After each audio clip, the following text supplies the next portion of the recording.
जी जनाब, घर जाके पढ़ा आप लोगों ने और सारा ही समझ आ गया। अजीब सी बात है वैसे, सीलो समझ भी आ जाता है और फिर बंदा देखते हैं 1-1.5 सफ़ा भी ख़त्म हो गया। बीलो की 6 लाइनों पे इतना टाइम लग जाता था, तो सीलो तो मज़े का है। क्यों फेल होता है ये इतना? क्यों स्कैन से बाहर की दुनिया के लोग इसको इतना फेल करते हैं? हमारा तो अल्लाह का शुक्र अच्छा रिज़ल्ट है, लेकिन ओवरऑल रिज़ल्ट इतना ख़राब क्यों है? वो प्रैक्टिस नहीं करते, वो रिक्वायरमेंट नहीं समझते। मेरी पसंद का जवाब नहीं दे रहे आप। वो टेस्ट नहीं देते, ठीक है? वो साथ साथ अगेन उसको अपने आप को असेस नहीं करते कि समझ तो आ रहा है, पेपर में किस तरह से पूछा जाएगा। कहानी तो सारी समझ आ गई, लेकिन इसको लिखना किस तरह से है, ये अगर घुमा हुआ सवाल आ जाए उसे पढ़ना कैसे है, उसको प्रेजेंट कैसे करना है। हर अगले टेस्ट के साथ आपकी राइटिंग थोड़ी थोड़ी सी इंप्रूव हो रही होती है। आज मैं आपकी इंग्लिश बेहतर नहीं करा सकता, आज मैं आपको इंग्लिश ग्रामर की रूल्स नहीं सिखा सकता। आज मैं कोशिश कर सकता हूँ कि आपसे को 20 दफ़ा 15 दफ़ा 18 दफ़ा लिखवा लिया जाए कि आपका हाथ थोड़ा सा चलना शुरू हो जाए। आप एक दफ़ा लिखेंगे, सोल्यूशन से मैच करेंगे, अच्छा नहीं यार ये मैं अगली दफ़ा ऐसे लिखूँ, आहिस्ता आहिस्ता आहिस्ता आहिस्ता उस प्रैक्टिस से इम्प्रूवमेंट हो जाएगी। क्योंकि अब इस वक्त वो ग्रामर के रूल सीधे होने तो बड़ा मुश्किल है। वो जो एक्टिव पैसिव ख़राब होना था वो हो चुका है। अब जो है वो छोटी छोटी सी प्रैक्टिस। तो खैर आपने घर जाके पढ़ा और आपको अच्छा लगा, बताइए कितना को अच्छा लगा?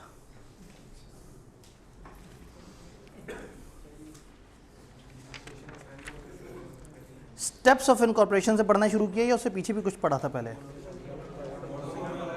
मॉड्स, ठीक। Mods of forming a company section 14। ये ऊपर वाली बात थी, 3 बंदे 2 बंदे 1 बंदा कंपनी रजिस्टर कराता है, यहाँ तक बात क्लियर थी।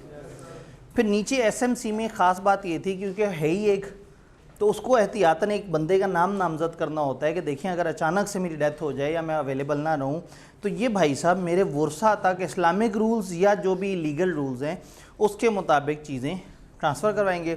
उस दौरान उस कंपनी को चलाने की जिम्मेदारी है उस नॉमिनी की। ये बात आपको कंपनी को रजिस्टर करते वक्त बतानी है, एसएमसी को। बाकी कंपनियों में तो हो सकता है नंबर ऑफ़ मेंबर थोड़े कम हो जाएं तो वो हमने रूल पढ़ा है, लेकिन एसएमसी में तो वो रूल भी नहीं पढ़ा, 1 से नीचे तो 0 होता है। तो एसएमसी ने वो 0 के ऊपर ये चीज़ बतानी है। और अगर उस सिंगल मेंबर कंपनी के शेयर सिंगल ही मेंबर को मिल रहे हों, एक ही बच्चा है और उसी को ट्रांसफ़र हो रहे हैं, फिर वो एसएमसी रहेगी। एक से ज़्यादा को हो रहा है, हाँ। सेक्शन 14 यानी कि mode of forming a company, section number आपको याद रखने की ज़रूरत नहीं होती। सेक्शन 42 बस एक कीमती सेक्शन था, वो बताना था कि वो मशहूर सेक्शन है। और आपके पास पेपर्स में आज तक अगर कभी कोई सवाल सेक्शन नंबर के साथ पूछा है तो वो सेक्शन 42 है। 2 दफ़ा ऐसा हुआ है कि उन्होंने सेक्शन 42 की कंपनियों के बारे में पूछा है, अदरवाइज़ वो सेक्शन नंबर को रिलेट नहीं करते। बट ये इतना मशहूर है कि वो रह नहीं सके। सेक्शन 14 मोड ऑफ फॉर्मिंग का कंपनी से रिलेटेड कोई सवाल?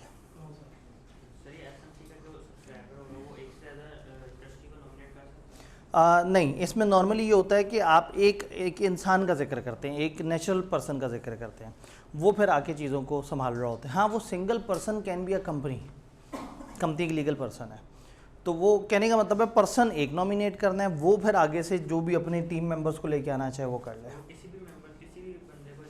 किसी भी बंदे को कर सकते हैं। असल में सारे रूल्स हमारे सिलेबस में नहीं होते, लेकिन थोड़ा सा आगे चल के एक सेक्शन आप पढ़ेंगे, उसमें नॉमिनी के बारे में कुछ बताया जाता है। वो ब्लड रिलेशंस की बात होती है ज़्यादातर, वालदैन, औलाद, बहन भाई और स्पाउस, बीवी या शौहर, व्हाट्सएवर। ये चंद लोग होते हैं जो डिफाइंड होते हैं, लेकिन चूंकि हमारे पास नहीं लिखा, इस सेक्शन में नहीं लिखा, तो अभी हम इस पर नहीं। इस वक्त नॉमिनी का मतलब है कोई भी नॉमिनी। आगे फाइनल में कॉर्पोरेट लॉ में आएंगे तो फिर हम देखेंगे कि नॉमिनी भी क्लोज रिश्तेदारों में से एक होता है, जो कोई दोस्त वगैरह नहीं होता, ये अपना होता है कोई। जी जी, अगर दोनों ही ठीक है तो देखा ये जाएगा कि वो फिर विरासत के कवानीन क्या कहते हैं।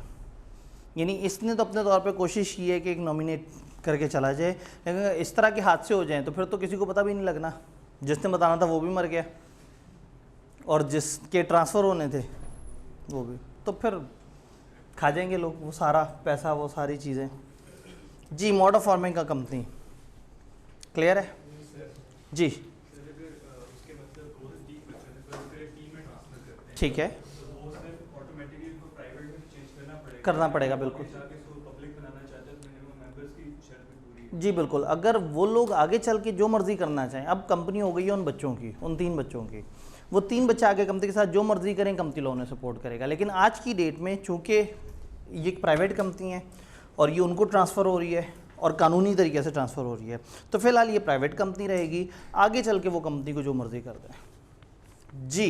मोड ऑफ फॉर्मिंग का कंपनी, स्टेप्स ऑफ इनकॉर्पोरेशन में 4 लाइनें लिखी हुई हैं, ये क्लियर?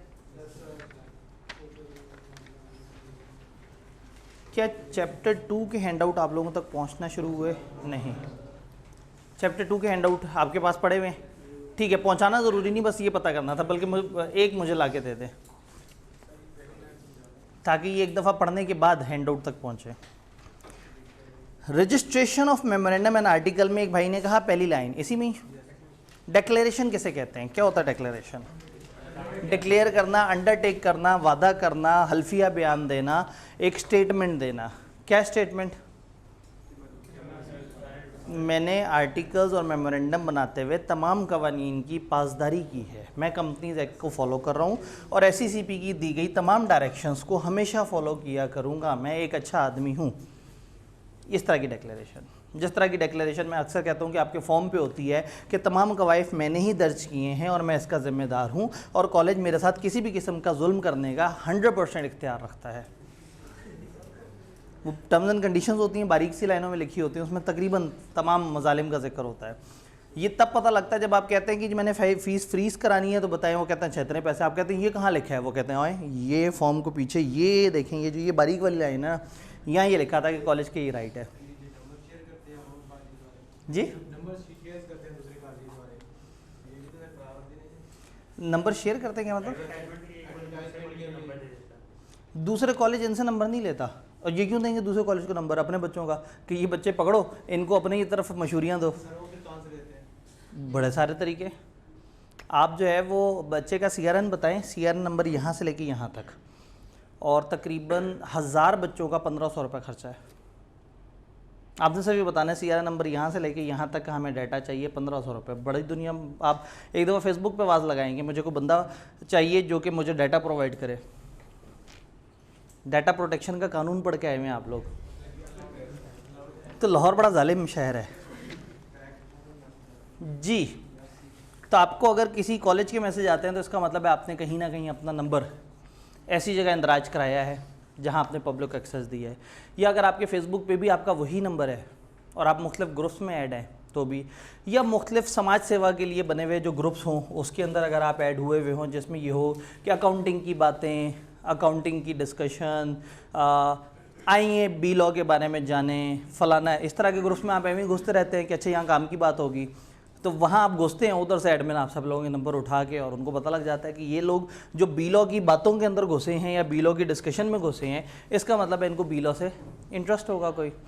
तो इन सब लोगों को मैसेज अगर करेंगे तो बहुत ज़्यादा चांसेस हैं कि इसमें से मामला हो सकता है कवर। तो कुछ ऐसे में शरीफ लोग भी होते हैं, वो आपको बताते हैं, आपसे बता के आपका नंबर लेते हैं, आपसे कहते हैं कि जी अगर आप चाहते हैं कि आपसे रब्ता किया जाए, आपको मज़ीद मालूमात चाहिए तो आपको नंबर देंगे, आप उधर भी अपना नंबर दे देते हैं। तो जब नंबर दे दिया है तो मैसेज तो आएंगे। अच्छा, मैसेज आने से नुकसान तो कोई नहीं है, अपना कौन सा खर्चा लग रहा है, और मतलब कौन सा उस बेल से आप डिस्टर्ब हो गए, आप एक बड़ा ज़रूरी काम कर रहे थे और उससे जो है ना वो आप मुतासर हो गए, तो ठीक है, मतलब और कुछ नहीं तो आपकी मालूमात में इजाफा हो रहा है, करने दिया करें लोगों को मैसेज, आप इग्नोर कर दिया करें। इग्नोर करना सबसे बेस्ट रिवेंज है। हर ऐसा मैसेज जो आपके पास आता है अगर वो सही तरीके से सही कंपनी से भेजा गया है तो नीचे उसको अनसब्सक्राइब करने का ऑप्शन आ रहा होता है, अनसब्सक्राइब कर लिया करें जिन मैसेजेस से आप उलझते हैं। जैसे मुझे कभी भी अपने घर की टंकी ताहिर टैंक वालों से नहीं साफ़ करवानी, जो हर 2 हफ्ते में एक दफ़ा मुझे ज़रूर मैसेज करते हैं कि जी पूरे पाकिस्तान में सबसे अच्छी टंकी हम साफ़ करते हैं। तो बहरहाल registration of memorandum and article, एक डिक्लेरेशन ऑफ कंप्लायंस, कंप्लायंस कहते हैं फॉलो करना, डिक्लेरेशन कहते हैं बयान, हल्फिया बयान या ओके करना, अंडरटेकिंग देना, एक वादा करना। मेमोरेंडम और आर्टिकल्स के साथ अब एक डिक्लेरेशन जमा कराएंगे। ये क्या है कि मैं कंप्लाई करूंगा रिक्वायरमेंट्स को जो कि कंपनी की रजिस्ट्रेशन से रिलेटेड होंगी। डन। जी, रजिस्ट्रेशन ऑफ मेमोरेंडम में सर्टिफिकेट ऑफ इनकॉर्पोरेशन से ऊपर ऊपर जो बातें लिखी हुई हैं उसमें कोई मसला? क्या सारी बातें क्लियर है? रजिस्ट्रार या तो रजिस्टर करेगा या रिफ्यूज़ कर देगा। रिफ्यूज़ करे तो या डेफिशिएंसी ठीक करके अप्लाई कर दें या एससीसीबी को शिकायत लगा दें कि देखें जी हमारे साथ जुल्म हो रहा है। हल्की फुल्की होती है, बहुत ज़्यादा नहीं होती। तो एससीसीपी को अपील करें और एससीसीपी का फैसला full and final. Certificate of incorporation, अरे सर्टिफिकेट ऑफ इनकॉर्पोरेशन पे 4-5 बातें क्या लिखी होती हैं? कल नहीं आए थे? तो जब नहीं आए तो वीडियो क्यों नहीं देखी? ये वीडियो आप लोगों की सहूलत के लिए तो बनती है कि अगर एक बंदा ना आ सका हो तो शाम रात तक तो अपलोड हो ही जाती है, तो देख लिया करें, वीडियो आने से पहले देख लिया करें, कनेक्टेड चल रही होती हैं बातें। किबला कोई सी 5 बातें बता दें सर्टिफिकेट ऑफ इनकॉर्पोरेशन में कौन सी होती हैं? कंपनी का नेम, रजिस्ट्रेशन नंबर, पब्लिक है या प्राइवेट है,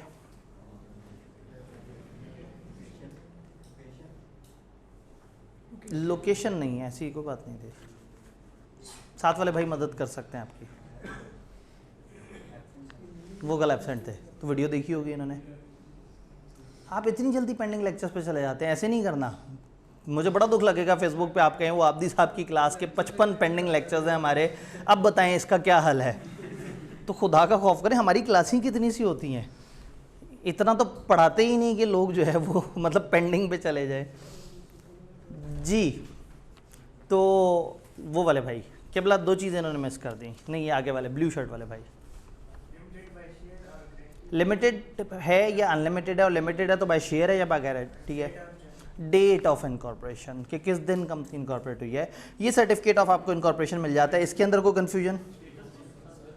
स्टेटस 2 तरह के हो गए ना, आगे वाले भाई ने प्राइवेट और पब्लिक बोल दिया, मतलब ये 2 तरह के स्टेटस हैं, या आप प्राइवेट होते हैं या पब्लिक होते हैं। और दूसरा आपको याद होगा मैंने शुरू में आपको कहा था कंपनीज बाय लाइबिलिटी 3 तरह की होती हैं और बाय पब्लिक इन्वॉल्वमेंट 2 तरह की होती हैं, तो वो हम लोगों ने उसमें कवर कर लिया था। तो जो स्टेटस मैंने यहाँ लिखा था समझाने के लिए टेक्निकली वो 2 बातें हैं जी।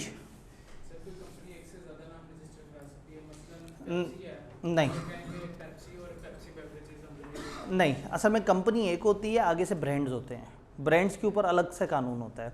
ये जो आपके ट्रेडमार्क, मोनोग्राम और ये सारी चीज़ें होती हैं ना, इनके अलग अलग कवानीन होते हैं और बड़े थोड़े से पैसों में ये रजिस्टर हो जाते हैं। लेकिन जो कंपनी है, पूरा कंपनी जो कॉर्पोरेट स्ट्रक्चर है, वो एक ही नाम होता है। आप अगर ग्रुप ऑफ कंपनीज बनाना चाहते हैं तो आप मिलते जुलते 3-4 कंपनियाँ रजिस्टर कराएं और एक बड़ी कंपनी को उनकी होल्डिंग कंपनी बना दें, लेकिन एक कंपनी का एक वक्त में एक ही नाम होगा जी। इफेक्ट्स ऑफ रजिस्ट्रेशन में कुछ अजीब अल्फाज से बातें लिखी थी। सब्सक्राइबर मेमोरेंडम के जो हैं वो सब्सिक्वेंट मेंबर्स और जितने भी सब्सिक्वेंट मेंबर हैं वो मिला के एक बॉडी कॉर्पोरेट कहलाएंगे उस नाम से जो सर्टिफिकेट पे लिखा है। इस जुमले में कोई मसला नहीं। ये तमाम पावर्स एक्सरसाइज कर सकती है, इसमें परपेचुअल सक्सेशन है, इस जुमले में मसला नहीं। Status and registered office are as stated in application, ये जुमला थोड़ा सा पेचीदा सा है। ये क्या कहना चाह रहा है? आपका स्टेटस और आपका रजिस्टर्ड ऑफिस वही होगा जो आपकी एप्लीकेशन में, यानी जिस दिन आप रजिस्टर हो गए अब आपका क्या स्टेटस है, वही जो आपने अप्लाई किया था। आपका रजिस्टर्ड ऑफिस क्या है? जो आपने अप्लाई किया था, जो आपने जिस तरह से अप्लाई किया था वो चीज़ अब फुल हो गई है। सब्सक्राइबर इनिशियल शेयर्स के मालिक बन जाते हैं और जिनका नाम दिया था वो डायरेक्टर्स बन जाते हैं। कोई कन्फ्यूजन? चैप्टर नंबर 1 तकरीबन ख़त्म हो चुका है, यानी कि अगर रेजोल्यूशन की डेफिनेशन को हम चैप्टर 2 का हिस्सा काउंट करें तो तकरीबन ख़त्म हो गया है। कोई सवाल कंप्लीट चैप्टर में जो आपको परेशान कर रहा हो, जिसकी वजह से आपको समझ ना आ रही हो कि क्या करें, किस तरह से करें? चैप्टर 2 के हैंडआउट देखने के बाद मैंने रियलाइज़ किया है कि इसके भी उतने ही 10 सफ़े हैं, यानी कि ये भी उसी के बराबर का चैप्टर। तो 77 में से 20 सफ़े निकल जाएंगे, तो फिर 57 सफ़े में अगले 10 चैप्टर्स होंगे। ये ऐसी लग गई, जिनमें एक अकेला चैप्टर 3 गालबन 11, 12 या 13 सफ़े का, 13 सफ़े का शायद।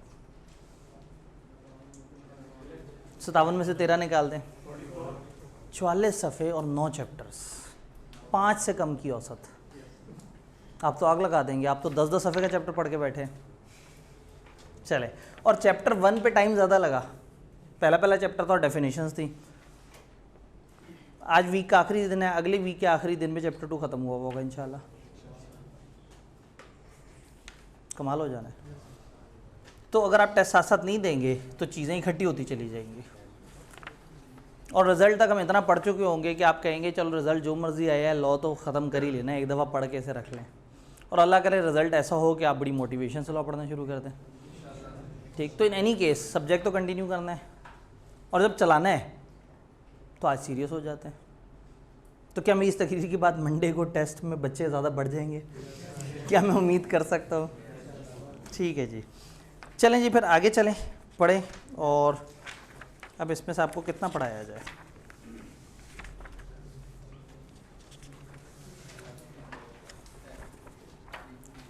दामन वक्त में गुंजाइश भी 35 मिनट तो है। आज 3:15 तक क्लास है, याद है? हाँ, क्या मतलब? जब शुरू 2:15 और 2:15 भी पूरी कौन सी शुरू हो पाती है जुम्मे की वजह से थोड़ा सा, तो वो मतलब 1 घंटे की क्लास होती है। आपका आप में से ज़्यादा कोई FR1 पढ़ रहा होगा, वो भी 3:15 बजे होती है। FR1 तक छोड़ देंगे। आपने अपने FR1 के किसी दोस्त को कहना है कि जैसे ही FR1 की क्लास शुरू होने लगे मैसेज कर दे, तो आपने फ़ौरन से बता देना सर वो क्लास शुरू हो गई, तो मैं छोड़ दूँगा। और ऐसे लोग बड़े कम होंगे जो क्लास में सी लॉ में बैठे होंगे और FR1 पढ़ रहे होंगे। तो अगर ऐसे हुए तो उनकी वजह से सबको फ़ायदा हो जाएगा। नहीं होता, कुछ नेक लोगों की वजह से पूरी कौम बख्शी जाती है। चलें जी आगे पढ़ना शुरू करें, आगे पढ़ते हैं। कंपनी रजिस्टर हो गई रजिस्टर कंपनी। क्या मतलब हुआ? क्या ये एक बिल्डिंग है? एक कंपनी रजिस्टर हो गई, लोग नाचते हुए निकले रजिस्ट्रार के ऑफिस से, सर्टिफिकेट ऑफ इनकॉर्पोरेशन मिल गया। उनसे किसी ने पूछा भाई तुम्हारी कंपनी कहाँ बन गई, कहाँ है? ओके, ये देखो कागज़ पे, ठीक है, ये कागज़ पे, और ये देखो ये नाम जो लिखे हुए हैं ये हमारी तो हैं, बन गई कंपनी। अब कंपनी बन जाना तो काफ़ी नहीं है, कंपनी की एक जगह होनी चाहिए, एक मेन जगह हो जहाँ कंपनी से खतो किताबत की जा सके। आप तो फिजिकल इंसान है, आपको कभी भी को पकड़ के आपसे सवाल पूछ लेगा। कंपनी से अदालत ने कोई सवाल पूछना है, SECP ने कंपनी को ख़त भेजना है, कहाँ भेजेगी? उसने अपनी एप्लीकेशन में अपना बताया होगा, और नहीं भी बताया तो कंपनी बनने के बाद अब आपको 30 दिनों के अंदर अंदर एक लोकेशन तय करनी है कि ये मेरा मेन ऑफिस है, ये मेरा रजिस्टर्ड ऑफिस है।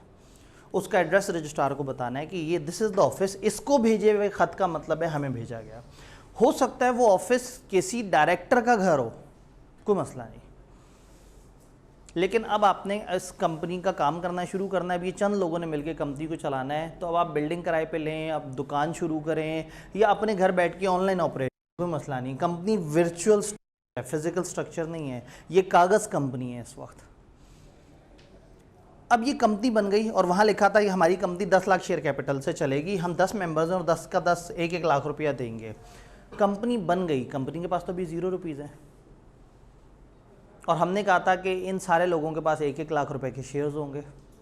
अब क्या करें? ये सारे लोग 1-1 लाख रुपया पकड़ें और कंपनी के नाम पे खुले हुए बैंक अकाउंट में डाल दें। कितने अरसे तक? जो SECP बता दे, रजिस्टर करते हुए जो आपको बताया जाए कि ये इस तरह से है। पुराने ज़माने में ये 30 दिनों के अंदर अंदर करना होता था, अब उन्होंने कह दिया कि हम वक्तन फ़वक्तन आपको बता देंगे कि आपने कितने दिनों में कंपनी के अकाउंट में पैसे डालने हैं। तो कंपनी के अकाउंट में पैसे डालेंगे, कंपनी उन पैसों से काम करना शुरू कर देगी। अब वो जो सब्सक्राइबर टू मेमोरेंडम हैं वो कंपनी के पहले डेटर बन जाएंगे। कंपनी शुरू हुई, हमने कहा कंपनी का 10 लाख कैपिटल है, और 10 लाख कैपिटल कंपनी के पास पड़ा है नहीं, उन लोगों से चाहिए। किन से? जो मकरूज़ हैं हमारे। कौन मकरूज़ हैं? Share holder, subscriber.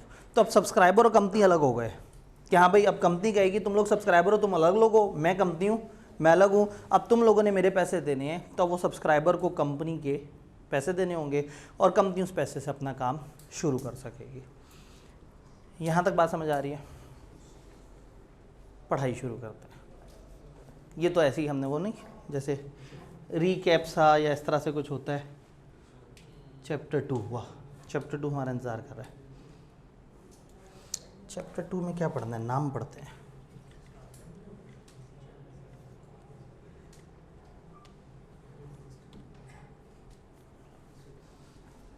Steps of registration पे वापस चलते हैं। सबसे पहला स्टेप क्या था? नेम, फिर मेमोरेंडम, फिर आर्टिकल। इस चैप्टर को अब इसी तरतीब से पढ़ते हैं, नेम, मेमोरेंडम और आर्टिकल्स। नाम सेलेक्ट करना है, कोई भी नाम रख लें। कुछ नाम उन्होंने मना किए हुए होंगे, कुछ नाम नहीं रखे जा सकते होंगे। चलें, कंपनी शुरू होती है और वो कंपनी अपना नाम रख लेती है PTCL, नहीं रख सकती, ये तो ऑलरेडी रजिस्टर्ड नाम है। एक कंपनी अपना नाम रख लेती है सुई northern gas pipelines limited. Pipeline नहीं बोला उसने, पाइपलाइंस लिमिटेड। तो आप कहेंगे नहीं नहीं सर ये तो मजाक हो गया, ये तो बड़ा मिलता जुलता सा नाम था। तो इसका मतलब है कि कुछ नाम नहीं रखे जा सकते। जब आपने बीइंग प्रोमोटर नाम रखने के बारे में सोचना है तो कुछ छोटी छोटी सी बातें आपको पता होनी चाहिए। 100% सेम नाम नहीं रखा जा सकता। A company which is already register, आप उसका नाम नहीं रख सकते। ये जुमले को बहुत कंफ्यूज किया जाता है। हो सकता है आप कहें सर मैं तो लक्ष्मी गया, वहाँ पे 5 बट कढ़ाई थे। मैं तो लिबर्टी गया, वहाँ 6 कराची पराठा रोल थे। तो ये तो सेम नाम हो गए। ये सेम नाम बिजनेसेस ने रखे हैं, कंपनियों ने नहीं रखे। अगर एक कंपनी पूरी एक अपने नाम के साथ रजिस्टर है तो सेम 100% वो नाम नहीं रखा जा सकता। तो सेम नाम पे पाबंदी हो गई। क्लोजली रिजेंबलिंग नाम नहीं हो सकता। कंपनी का नाम है फजल टेक्सटाइल्स, फजल टेक्सटाइल लिमिटेड। आपने कंपनी बनाई, आपके भी मालिक का नाम फजल है। आपने जब देखा तो फजल टेक्सटाइल लिमिटेड ऑलरेडी था, आपने कहा कोई मसला नहीं, the Fazal textile limited. Law कहता है दा नहीं लगाना। पता नहीं आप मेरे जुमले को समझे या नहीं समझे, दा नहीं लगाना। ठीक है, चले। जो लोग पंजाबी में स्ट्रॉन्ग हैं उनको दा का मतलब पता है। अब पता नहीं दा को लिखते कैसे होंगे, हमजा डालते होंगे एंड पे या नहीं, ऐसी दा नहीं लगाना। ये क्लोजली रिजेंबल की एक एग्जांपल है कि आप दा लगा दें, नाम के साथ अल लगा दें, न्यू लगा दें। तो उन्होंने कहा आपने इस तरह से नहीं करना। सेम नाम भी मना है, मिलते जुलते नाम भी मना है, डिसेप्टिव नाम भी मना है, धोखा नहीं देना। कभी आपने सुना कि एक बंदा बैठा रो रहा हो, आप कहें क्या हुआ, हो गया जी वो कंपनी का नाम मुझे आके धोखा दे गया। नाम कैसे धोखा दे सकता है? फॉर एग्ज़ाम्पल मैं आपको कहूँ कि आजकल जो है ना वो फ़ौज से कनेक्टेड जो कंपनी है उनके शेयर्स बड़े स्ट्रॉन्ग जा रहे हैं, क्योंकि फ़ौज की कंपनियाँ अच्छा प्रॉफिट अर्न कर रही हैं। तो आपने अगर कभी इन्वेस्ट करना हो तो किसी ऐसी कंपनी में इन्वेस्ट करते हैं जिसके नाम के साथ अस्करी आ रहा हो। आपने कहा मसला कोई नहीं, स्टॉक एक्सचेंज की वेबसाइट खोली, एक कंपनी का नाम था अस्करी सीमेंट। आपने कहा सर ने कहा फ़ौज वाला नाम कोई हो तो ये वाली कंपनियां काफ़ी अच्छा परफॉर्म कर रही हैं, फ़ौज का सिस्टम है, गवर्नेंस होती है, सारा कुछ है, तो बेहतर काम कर रही हैं। आपने जनाब अस्करी सीमेंट में इन्वेस्ट कर दिया। बाद में आपको पता लगा कि ये 2 भाइयों की कंपनी थी। एक भाई का नाम था अस्करी और एक बड़ा मजबूत सा, एक बड़ा हट्टा कट्टा सा था, तो सारे उसे प्यार से सीमेंट सीमेंट कहते थे। अस्करी सीमेंट, ये कंपनी तो कुर्सियाँ बनाती है, ठीक है। तो अस्करी भी गलत था और सीमेंट भी गलत था, नाम ने धोखा दे दिया। लिबर्टी के पास से गुजर रहे हैं, भूख लगी हुई है, कुछ मीठा खाने का दिल कर रहा है, लिखा देखा बेनज़ीर कुल्फ़ा प्राइवेट लिमिटेड। आप बड़े एक्साइटेड हो गए, आप अंदर एंटर हुए, बुनियान बेच रही थी कंपनी। आपने कहा ये क्या मजाक है, आपने तो लिखा है कुल्फ़ा। उन्होंने कहा हाँ जी कुल्फ़े की तरह मुलायम, बेहतरीन खूबसूरत बुनियान, कुल्फ़े जैसे रंग के बुनियान, सफ़ेद बुनियान भी, थोड़े से पीले रंग के भी बुनियान। तो आपने कहा चलो ठीक है, ये बेनज़ीर भी तो लिखा हुआ था। तो कहा बेनज़ीर का मतलब एक ऐसी चीज़ जिसकी कोई सानी नहीं, जिसका कोई और दूसरी मिसाल नहीं। तो हमारे इन बुनियानों जैसा पूरे पाकिस्तान में कोई बुनियान नहीं बनाता। तो Benazir kulfa private limited company ने आपको धोखा दे दिया। तो मैं ये नहीं कह रहा कि अगर आप कुर्सियाँ बनाते हैं तो नाम में चेयर्स लाजमी लिखें, लेकिन फिर नाम में एसी मत लिखें। फर्नीचर बनाते हैं तो भले फर्नीचर मत लिखें, लेकिन स्पीकर्स ना लिखें। तो आपका नाम धोखा ना दे, धोखा देने वाले नाम बनाए। फिर मजहबी जज्बात को तकलीफ पहुंचाते हुए नाम। ऐसा ना हो कि आपका नाम ही ऐसा हो जिससे आप किसी दूसरे फ़िरके पे अटैक कर रहे हो, किसी दूसरे मज़हब पे अटैक कर रहे हो। तो लोगों की मजहबी हसासियत को मजरू करता हुआ नाम नहीं होना चाहिए। ऐसा नाम ना हो जिससे आप किसी के मजहबी अकायद पे बहस कर रहे हो। तो इस तरह का नाम, क्योंकि इससे क्या होगा, जब भी कोई मजहबी दंगे फसाद होंगे सबसे पहले आपकी दुकान जलाई जाएगी। तो ऐसा नाम ना हो जो मजहबी तौर पे इश्तियाल अंगेज़ हो। मजहबी नाम मना नहीं है, नाम में मक्का लिखा हुआ है, नाम में मदीना लिखा हुआ है, नाम में अलग अलग इस्लामिक वर्ड्स हैं, ओके, बट ऐसे वर्ड्स जो कि ऑफेंड कर रहे हो किसी दूसरे ग्रुप को, किसी और को तकलीफ़ पहुंचा रहे हो, वो नहीं रखना है। बात समझ आ रही है? मैं तो एग्जांपल भी दूं तो आप लोगों ने फ़ौरन से मुझे कह देना कि ये तो शिर्क कर दिया, ये तो फलाना वो हो गया, इस तरह से। तो ये नाम ही ऐसे हों कि जिससे ऑटो पे कोई ख़ास तबका तकलीफ़ में आ जाए, इस तरह का नाम रखना मना है।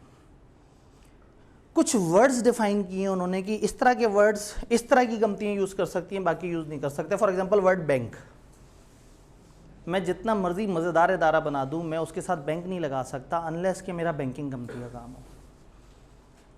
वर्ड बोर्ड, वो कहते हैं स्पोर्ट्स से रिलेटेड और चंद लोग जो पेपर बोर्ड से डील कर रहे हैं उनके अलावा और कोई इस्तेमाल ना करे। फ़लाना तरह का वर्ड सिर्फ फ़लाना यूज़ कर सकते हैं, फ़लाना तरह का वर्ड से फ़लाना। तो कुछ वर्ड्स और कुछ चीज़ें इस तरह से उन्होंने डिफ़ाइन कर दी कि ये सिर्फ चंद सेलेक्टेड जगह इस्तेमाल हो सकता है, हर जगह इस्तेमाल नहीं हो सकता। जी, अब हबीब और अल हबीब सुनने में मिलते जुलते लगते हैं। अगर एक बैंक का नाम होता हबीब बैंक और दूसरे का नाम होता अल हबीब बैंक लिमिटेड, तो ये बड़े मिलते जुलते थे।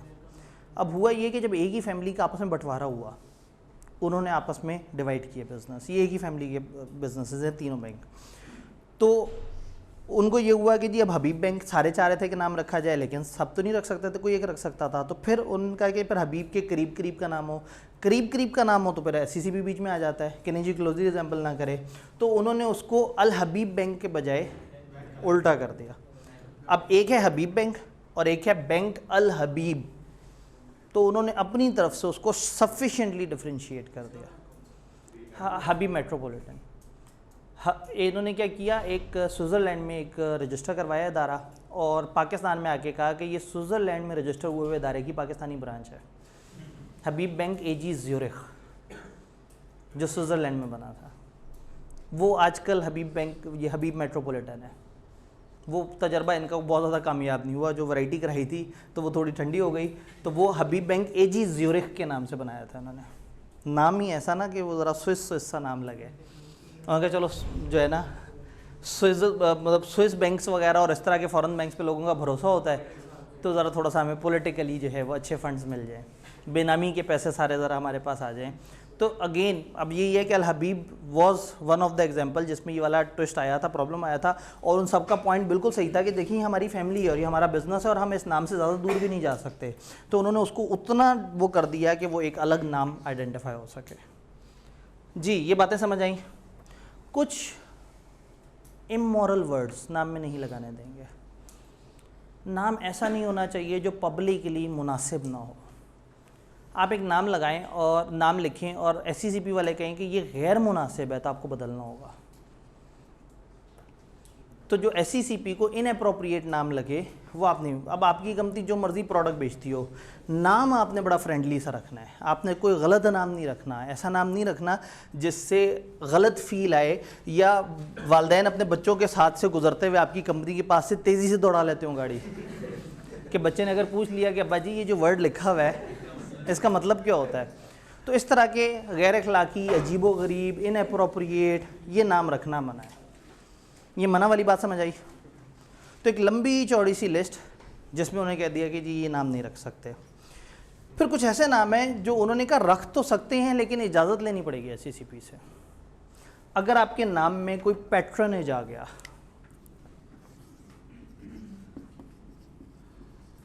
ले हमें एक नया मार्कर मिल गया, पैट्रनेज, ये लफ्ज़ सुना है कहीं? पेट्रोटिज्म तो सुना होगा। पैट्रोनेज इल्हाक, वाबस्तगी, कनेक्शन, ताल्लुक, एसोसिएशन। इस लफ्ज़ का मतलब होता है कि आपका किसी के साथ कोई लिंक है। अगर आपके नाम में लिंक नज़र आ रहा हो, आपका एक ऐसा नाम है जिससे लग रहा है कि आपका सदर से कोई लिंक है, आपका किसी गवर्नमेंट के इदारे से लिंक है, आपका गवर्नमेंट के अंदर मौजूद जो इदारे हैं उनमें से किसी के साथ लिंक है, आपका किसी इंटरनेशनल इदारे के साथ लिंक है। अगर आपका नाम इस तरह का कोई पैट्रनेज शो करता हो, कनेक्शन शो करता हो, तो मना भी नहीं है और इजाज़त भी नहीं है। वो कहते हैं SCCP से पूछ लो। 3 तरह के नाम है, अलाउड, प्रोहिबिटेड, परमिजिबल।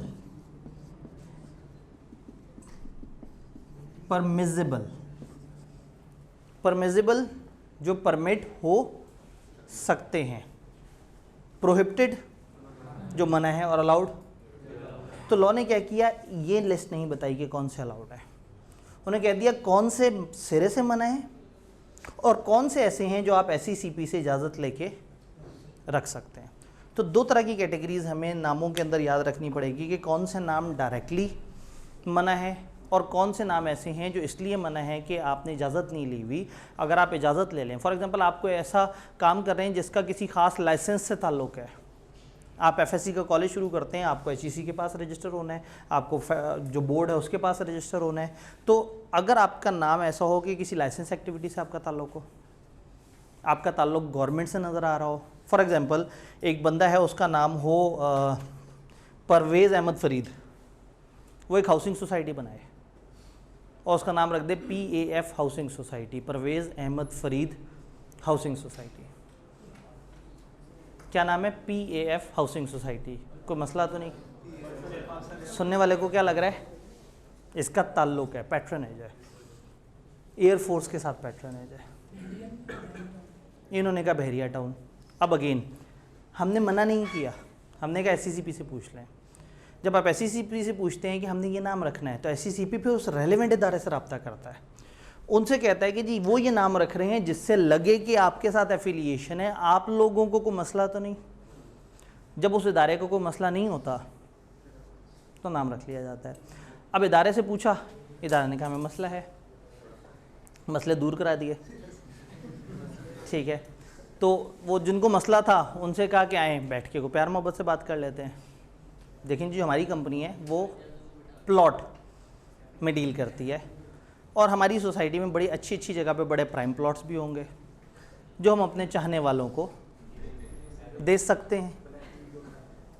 तो शायद दोस्ती हो गई हो तो उनको इजाज़त मिल गई। हुआ ये कि पिछले दिनों फिर से रोला पड़ गया कि बहरिया टाउन तो नाम गलत है, चूँकि जिनके साथ दोस्ती हुई थी वो रिटायर हो चुके थे और अब कुछ नए लोग दोस्ती के नए मरहलों में दाखिल होना चाह रहे थे, तो उनके साथ दोबारा से दोस्ती की गई और नाम को दोबारा बचा लिया गया। तो बेसिकली बहरिया टाउन भी ऑब्वियसली साफ लगता है कि ये नेवी से रिलेटेड इसका ताल्लुक है। और ऐसे में हमने मना नहीं किया, हमने कहा SCCP से पूछ लो। जब SCCP से पूछें, SCCP अथॉरिटी की, अगर अथॉरिटी को कोई मसला नहीं तो फिर सुकून है। तो इसका मतलब है ये नाम मना भी नहीं है और अलाउड भी नहीं है, ये परमिजिबल नेम है। ऐसे नाम जो अपेरेंटली मना है लेकिन SCCP से पूछ लो, उसने इजाज़त दे दी, कोई मसला नहीं, रख लेना। डन। कोई ऐसा नाम भी रख सकते हैं जो कंपनी पाकिस्तान में रजिस्टर्ड में किसी बार, जैसे एप्पल पाकिस्तान में रजिस्टर्ड। अब अगेन अगर आपका नाम एफिलिएशन शो कर रहा है किसी इंटरनेशनल ऑर्गेनाइजेशन से, एक होती है नॉर्मल कंपनी जो दूसरे मुल्क की होती है और एक इंटरनेशनल ऑर्गेनाइजेशन होती है जो पूरी दुनिया में पब्लिकली नोन है। फॉर एग्जांपल WWF एक overall world wild life federation है जो पूरी दुनिया में जानी जाती है, ठीक है। यूनिसेफ, अब ये ऐसे नाम हैं जो पूरी दुनिया में जाने जाते हैं। तो अब इस वक्त आज की डेट में एप्पल भी एक ऐसा नाम है जो पूरी दुनिया में मशहूर है। तो ऐसा अगर इदारा आपके नाम में एफिलिएशन लगेगी तो वो इसी सेक्शन के अंदर आएगा कि आपको इजाज़त लेनी पड़ेगी। डन। तो नाम से रिलेटेड ये सारी कहानियाँ समझ आ रही हैं। बाद में मतलब रिवोक भी हो सकता है ये कि एक बार इजाज़त हो जाए बाद में क्या नहीं? बाद में ऐसा हो सकता है, आज नाम रखते हुए सब सही है। फॉर एग्जांपल आपने जो है वो कुछ 6-7 साल पहले आपने अपनी कंपनी का नाम रखा RF Alvi furniture private limited. उस वक्त आरिफ अलवी को कोई नहीं जानता था बहैसियत हेड ऑफ स्टेट, तो आपने वो नाम रख लिया। अब बाद में जब आरिफ अलवी बहैसियत खुद हेड ऑफ स्टेट बन के आ जाएं, तो आपका वो नाम जो शुरू में सही था अब गलत हो गया। दिस कैन हैपन कि कंपनी के बनने के बाद रजिस्ट्रार उसे जाके कहे कि आपके नाम में ये मसला है, आपके नाम में है, बावजूद इसके कि उन्होंने ही आपको रजिस्टर किया था, आपने उन्हीं को शुरू में बताया था, उन्होंने कहा था ओके कोई मसला नहीं, बट स्टिल अगर आपके नाम में कोई भी प्रॉब्लम उन्हें सब्सिक्वेंटली भी डिक्लेयर हो जाए तो भी दे हैव अ राइट कि वो आपसे आके कह सकते हैं कि नाम बदलो, और आपको उनके कहने के बाद फिर नाम बदलना पड़ेगा। जी अब अगेन वही बात है कि जब नाम बदलने का वो कहेंगे तो वो तब कहेंगे जब ये वाला सेक्शन हिट हो रहा होगा। तो हो सकता है आपकी कंपनी को एक अपॉर्चुनिटी ऑफ बीइंग हर्ड मिले, आपकी कंपनी वाले जाके कहें सर जी थोड़ी सी बात रह गई है जाने दें, और वैसे भी वो इतना कौन सा कोई बहुत जो है वो ज़रर अंगेज शख्स है, ठीक है, वो हेड ऑफ स्टेट है, हमारे नाम से किसी को कोई फ़र्क नहीं पड़ता कि हमारी कंपनी जो है वो सदर के नाम से जानी जा रही है। हम लोग पिछले इतने अरसे से जो है ये देखें जी, ये भाई है इसका नाम है आरिफ, मेरा नाम है अलवी, हम दो भाई बड़े अरसे से बिज़नेस कर रहे हैं, और अक्सर लोग तो हमें ये कहते थे कि यार आरिफ अलवी फर्नीचर वालों से हमने वो करना है, तो हम तो इस नाम से ऑलरेडी मशहूर हैं, इतना वो मशहूर नहीं है जितना हम अपने नाम से मशहूर हैं। तो again this is a debatable thing, permissible है। परमिजिबल का मतलब है कि आप जाओ कन्विंस करो, नहीं कन्विंस होते भारी रीज़न से कन्विंस करो, मजबूत रीज़न से कन्विंस करो, ठीक है। तो आप जितना कन्विंसिंग पॉइंट ऑफ व्यू पेश करेंगे, ठीक है, जैसे मैंने अभी कहा कि दोस्ती कर लें कोई इस तरह से, तो जितनी मजबूत रीज़न पेश करेंगे उतना ज़्यादा चांस है कि आपको अप्रूवल मिल जाए। एक तो जालिम रिकॉर्ड हो रही है क्लास, बहुत सारे अल्फाज जो है ना वो हलक में ही फंस जाते हैं, ठीक है जी, बात समझ आई। थोड़ी सी अंग्रेज़ी पढ़ते हैं। इस सब में मैंने एक मुदारबा का जिक्र नहीं किया क्योंकि वो कॉन्सेप्ट हमने आगे पढ़ना है। आपका नाम अगर किसी मुदारबा से रिलेट कर रहा है, मुदारबा क्या होता है, एक पूरा बिजनेस है जो आपने थोड़ा सा इंट्रो में अपने पढ़ा होगा, इंट्रो टू बिजनेस में गालबन पढ़ा होगा इसके बारे में, उसके अलावा थोड़ा सा टैक्स वगैरह में भी पढ़ा है। हम लोग इसको एक चैप्टर में जाके डिटेल से समझेंगे। तो फिलहाल मुदारबा लिखा नज़र आए तो आपने ज़्यादा माइंड नहीं करना, बस एक लाइन आइटम समझ के पढ़ लेना है। प्रोहिबिटेड नेम, अगर आपके नाम में वो वर्ड्स या एक्सप्रेशन हो जो एससीसीपी ने मना किए हुए, ये प्रोहिबिटेड नेम्स की लिस्ट हो गई जो मना है, और ये दूसरी लिस्ट है नेम विच रिक्वायर प्रोहिबिटेड। नाम में ऐसे कुछ वर्ड्स या एक्सप्रेशन है जो मना है, नाम इनअप्रोप्रिएट है, अनडिजायरेबल है, डिसेप्टिव है in opinion of SCCP. SCCP कह रहा है गैर मुनासिब नाम है, एससीसीपी कह रहा नहीं ये डिजायर्ड नहीं है, ये तकलीफ दे, ये अच्छा नहीं है, ये सुनने में अच्छा नहीं लग रहा।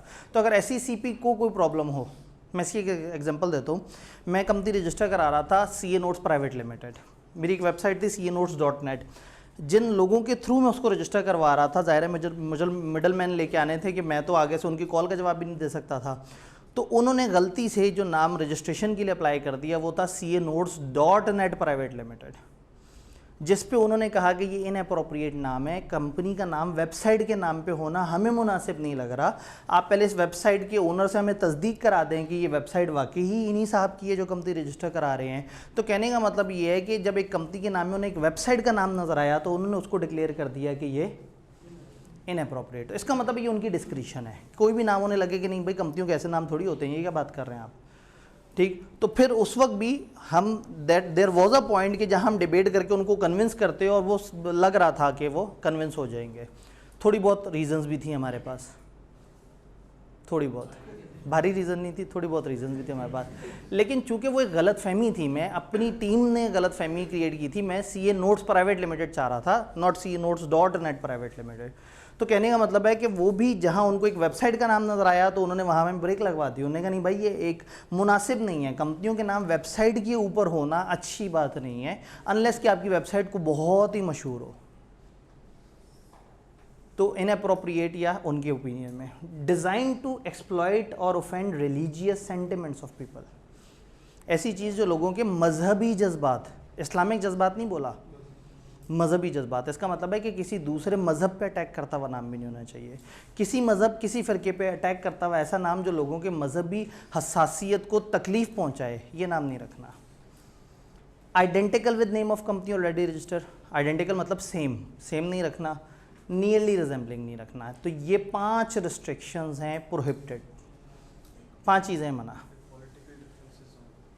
ठीक है, अब अगेन नीचे पर उन्होंने कहा कि प्रायर अप्रूवल एससीसीपी का चाहिएगा अगर आपके नाम सजेस्ट करता है पैट्रनेज, कनेक्शन किससे, किसी भी पास्ट या प्रेजेंट पाकिस्तानी या फॉरेन हेड ऑफ स्टेट के साथ। तो वैसे में आरिफ अलवी के जाने के बाद भी उनको इस पर एतराज़ हो सकता है, लेकिन हो सकता है आप उन्हें कन्विंस करेंगे देखें जी अब इतना मसला नहीं रहा, उस वक्त मसला थोड़ा ज़्यादा था जब वो ज़रा ज़्यादा पावर में थे। तो हेड ऑफ स्टेट के साथ कनेक्शन मौजूदा या गुज़िश्ता, पाकिस्तानी या फ़ौरन, मना नहीं है और इजाज़त भी नहीं है। ये एक ऐसी चीज़ है विच इज़ डिबेटेबल, आप जाएंगे, आप डिबेट करेंगे, अपॉर्चुनिटी मिलेगी और उसके बाद फिर फैसला होगा। Any connection with federal government और प्रोविंशियल गवर्नमेंट और any department authority of any such government, कोई कनेक्शन फेडरल वफाकी गवर्नमेंट के साथ, सूबाई गवर्नमेंट के साथ या उनके किसी भी डिपार्टमेंट या अथॉरिटी के साथ। आपके नाम में, कंपनी के नाम के साथ पंजाब लिखा हुआ आ रहा हो तो ऐसा फील हो सकता है कि शायद ये पंजाब गवर्नमेंट की बनाई हुई कोई कंपनी है, तो कोई भी ऐसी फीलिंग। फिर any connection with any corporation set up by or under any federal or provincial law, किसी भी कानून के तहत बने हुए किसी इदारे के साथ आपका कोई कनेक्शन, किसी फॉरेन गवर्नमेंट या किसी इंटरनेशनल ऑर्गेनाइजेशन से कोई connection, any other business requiring a licence from government, उसके साथ कोई कनेक्शन। बीच में मुदारबा भी है जिसको मैं पी गया, किसी मुदारबा से कनेक्शन, मुदारबा के ऊपर हमने बड़ी लंबी चौड़ी बात करनी है, फिलहाल आपने उसको एक लाइन आइटम कंसिडर करना है। जब मुदारबा समझ आ जाएगा तो ये जुमला थोड़ा सा ज़्यादा ईजी हो जाएगा। तो ये सारा कुछ उन्होंने कहा है कि अब कोई भी चीज़ वायलेशन में है या नहीं है, कोई भी बात सही है या नहीं है, फाइनल अथॉरिटी एससीसीपी है। अगर एससीसीपी कहेगा गलत है तो गलत है, एससीसीपी कहेगा सही है तो सही है। क्या नेम से रिलेटेड ये सारी बातें समझ आ रही हैं? ये हम हैंड आउट डिस्ट्रीब्यूट कर सकते हैं, गुफ्तगू इख्तितामी मराहिल में दाखिल होने लगी है जी। ये बात समझ आई? कोई सवाल?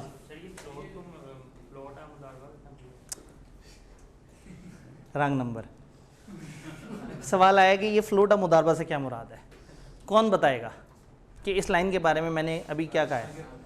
ये मैं इस लाइन को होल्ड कर रहा हूँ, सिर्फ इस लाइन को होल्ड कर रहा हूँ क्योंकि इसमें मुदारबा का जिक्र है। तो मुदारबा को समझाने बैठा तो फिर हम बिल्कुल भी कुछ नहीं कर सकेंगे। मैं मुदारबा को किसी दिन पूरा माहौल बना के 10-15 मिनट समझाना है। तो इस वक्त इस लाइन को थोड़ा सा बस इसको एक लाइन आइटम समझ लें कि कोई याद करने वाली चीज़ है।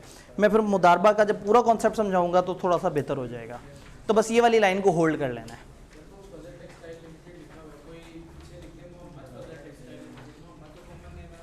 जी बिल्कुल। अब अगेन वही बात है कि मोहम्मद फजल टेक्सटाइल लिमिटेड से वो क्लोजली रिजेंबल नहीं करेगा क्योंकि आपके नाम में 3 वर्ड्स आ रहे हैं और उन 3 में से एक बिल्कुल डिफरेंट है। तो अगर रजिस्ट्रार को मसला ना हो, आप रजिस्ट्रार को जाके कहेंगे ना कि हमारा नाम है, उसे मसला लग रहा होगा तो वो आपको बता देगा। तो हो सकता है आपको अपना नाम मज़ीद बड़ा करना पड़े।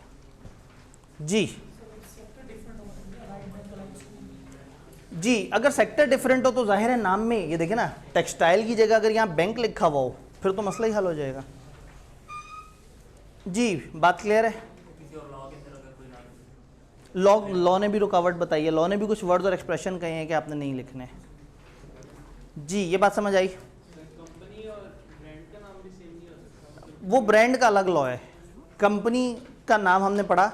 अब कोई ब्रांड ऐसे नाम से हो जिस नाम से कंपनी चल रही है तो ब्रांड वाला लॉ कहेगा कि यार ये तुम क्या कर रहे हो, किस तरह से। हम पढ़ें कंपनी लॉ। कंपनी लॉ ये कहता है कि एक कंपनी का नाम दूसरी कंपनी के नाम जैसा ना हो। ब्रांड जैसा हो सकता है। मैं वही कह रहा हूँ कि इन्होंने ब्रांड मना ही नहीं किया, इनको पता ही नहीं ब्रांड कैसे कहते हैं। ये कंपनी लॉ है ना, ये कंपनियों को देख रहा है, कंपनियों की प्रोडक्ट्स को नहीं देख रहा। कंपनियों की प्रोडक्ट्स को देखने वाला लॉ डिफरेंट है, तो ये उसके बारे में बात ही नहीं करेगा, उसके बारे में बात करेगा वो वाला लॉ। तो ब्रांड्स का जो लॉ है वो फिर ब्रांड रजिस्टर करते हुए देखता है कि ये ब्रांड किसी इदारे से एफिलिएटेड तो नहीं लग रहा, इस ब्रांड से कोई इस तरह से कोई कनेक्शन तो नहीं शो हो रहा। जैसे हम जिधर बैठे हैं, scans education private limited company है, इसके एक ब्रांड का नाम है स्कैन शेरशाह। तो स्कैन शेरशाह कंपनी नहीं है, स्कैन शेरशाह एक प्रोडक्ट या एक ब्रांड है scans education private limited company. ज़्यादातर चार्टर्ड अकाउंटेंट सैने होते हैं, एक कंपनी को सामने लेके आते हैं। जैसे मैंने कहा ना कुछ अर्से पहले एक कंपनी इस नाम से रजिस्टर करानी थी, हम पर्सनल लायबिलिटी क्यों लें, एजुकेशन की सर्विस दे रहे हैं और उसके बीच में एवं ही हमारे ऊपर जो है वो लाखों करोड़ों का केस हुआ हुआ। तो एक छोटी सी गरीब सी कंपनी बनाएंगे, उसके पीछे जाके छुप जाएंगे, कंपनी की लायबिलिटी होगी लिमिटेड और हम अनलिमिटेड लायबिलिटी से महफूज हो जाएंगे। सर ये जो नाम रजिस्टर पे आता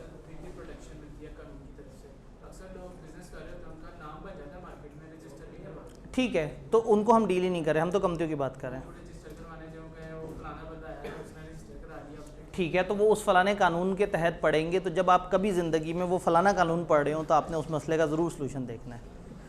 अपना स्कोप पहले ही बहुत है, हम क्यों बाहर निकल के दूसरे ब्रांड्स के कवानीन के मसले क्या हैं, इस तरह से हम अपने मसले देखेंगे। तो हमारा मसला है कंपनी लॉ। कंपनी लॉ ने जो बताया वो मैंने आपके गोशगुजार कर दिया, तो वो उनके मसले हैं। ब्रांड में क्या हुआ, किसने पहले रजिस्टर करा लिया, बट कढ़ाई असल वाला कौन सा था, 1932 लिखना क्यों ज़रूरी था, 1958 लिखना, सबसे पुराना और कदीम कौन लिख सकता है, ये उनके मसले हैं, वो अलग कानून ही अलग है। ये बात समझ आई। जाते जाते आखिरी बात कि नाम रिजर्व करवा सकते हैं, याद है कि अगर आपको नाम सही लग रहा है तो आप उस नाम को रिजर्व करवा सकते हैं अपने पास, और 60 डेज़ तक वो नाम आपके पास महफूज रहेगा। आप उस दौरान कंपनी बना लें उस नाम से, वो नाम आपको मिल जाएगा। लेकिन अगर आपने गलत इन्फॉर्मेशन जमा कराई नाम रिजर्व करवाने के लिए, 4 दोस्तों ने मिल के सोचा कि हम एक कंपनी बनाते हैं इस नाम से, 5वें दोस्त को बताया कि हम इस नाम से कंपनी बना रहे हैं और देखना दिन दुगनी रात चौगनी तरक्की करेगी और हम अचानक से लखपति बन जाएंगे। दोस्त ने कहा अच्छा इनके ख्वाब तो मैं तोड़ता हूँ। वो दोस्त ने जाके रिजर्व करवा लिया नाम। भाई रिजर्व कराने के लिए आपको कंपनी होना तो ज़रूरी नहीं है ना, रिजर्व तो आपने करवाना ही तब है जब आप कंपनी बनाने के बारे में सोच रहे हैं। अब कोई दोस्त जाके वो नाम रिजर्व करा के बैठ जाए और आप बेचारे टकरे मारते रह जाएं और बाद में उससे कहें यार ये नाम तुमने रिजर्व करा लिया, हो गया अच्छा लाखों कमाने हैं ना, 20 लाख दो, नाम ले लो वापस। तो उन्होंने ये कहा है कि अगर it is found that name was reserve by furnishing false or incorrect information, कि उसने कहा कि मैं इस नाम से इदारा शुरू करना चाहता हूँ, अगर उन्हें साबित हो जाए कि गलत है, ये रिजर्वेशन कैंसिल हो जाएगी। Person making application shall be liable to a penalty, उसको पेनल्टी पड़ेगी। अगर कंपनी इनकॉर्पोरेट हो गई है, अगर उसने उस नाम से जो गलत तरीके से इन्फॉर्मेशन दी थी कंपनी भी बना ली है, तो हम उसे कहेंगे अब अपना नाम चेंज करो। अगर रजिस्ट्रार अपील रिफ्यूज़ कर दे या रजिस्ट्रार आपकी बात को कि मैं रिजर्व करवाने में मना कर दे, तो आप SECP के पास जा सकते हैं और order of SECP shall be final and shall not be called in question before any. याद है SECP का जो फैसला है वो फुल एंड फाइनल है। डन। तो आज हम लोगों ने थोड़ा सा क्या पढ़ा, किताब, बल्कि मेरे पास एक हैंडआउट यहाँ था। सबसे एंड पे पेज नंबर 23 पे नीचे एक हेडिंग आ रही है effect of memorandum and articles. Effect of memorandum and articles, ये वाली 3 लाइनें आप लोगों ने पढ़ लेनी है। और फिर पीछे आते हैं नेम के यूनिट में। सेकंड यूनिट है पेज नंबर गालबन 17। वाह, पूरा सफ़ा, इत्तफाकन ये पूरा सफ़ा है इसमें कवर। तो ये वाला पेज हमने पढ़ा है। इस चैप्टर में जो हमने पढ़ा है वो टेस्ट में नहीं है। आज जो हमने पढ़ा है वो टेस्ट का हिस्सा नहीं है। टेस्ट का हिस्सा है चैप्टर 1। अब मुझे एक बात बताएं, पूरा कर लें। जब एक दफ़ा आपने पिछला वीक बीच में कवर किया हुआ है, पूरा कर लेते हैं। चैप्टर 1 पूरा, आपको टाइम भी मिल रहा है, आप एक दफ़ा चैप्टर 1 को अच्छी तरह से, उन 10 सफ़ों को अच्छी तरह से तैयार करके आएँ। चैप्टर 1 कंप्लीट मंडे वाले टेस्ट में कर लेंगे जी। ये कैमरा भी गवाह है और आप दोनों ने भी याद रखना है। चैप्टर 1 कंप्लीट है ताकि हम इनको थोड़ी सी तकलीफ ज़्यादा दे सकें, ठीक। लेकिन अगेन ऑब्वियसली जो ज़्यादा इंपॉर्टेंट टॉपिक्स हैं हमारा फोकस उनके ऊपर ज़्यादा होगा, और ख़ासतौर पे जो हमने पिछले वीक पढ़े हैं, जो इस वीक पढ़े हैं, हम उसके ऊपर तो फोकस ज़रा ज़्यादा रखेंगे। पिछले वीक के ऊपर थोड़ा सा कम फोकस होगा क्योंकि उसका एक सेपरेट टेस्ट ऑलरेडी हो चुका है। तो ठीक है, तो मंडे को आप लोगों का एक प्यारा सा चैप्टर 1 कंप्लीट का टेस्ट, और नेक्स्ट वीक इंशाल्लाह हम चैप्टर 2 कवर कर रहे होंगे, और नेक्स्ट वीक आप लोगों को किताबें भी मिल रही होंगी इंशाल्लाह, जो मुझे खबर पता लगी है। पास पेपर यस, कल सैटरडे को जब आप इसको तैयार कर लें चैप्टर को अच्छी तरह से, तो कल सैटरडे को आपके पोर्टल पे कैंपस इनसाइट पे चैप्टर 1 के पास पेपर्स की डिटेल्ड वीडियो भी अपलोड हो जाएगी, ठीक है, ताकि आपका दिन बच जाए और आप रात में अगले दिन किसी भी टाइम पे उस वीडियो को देख सकें।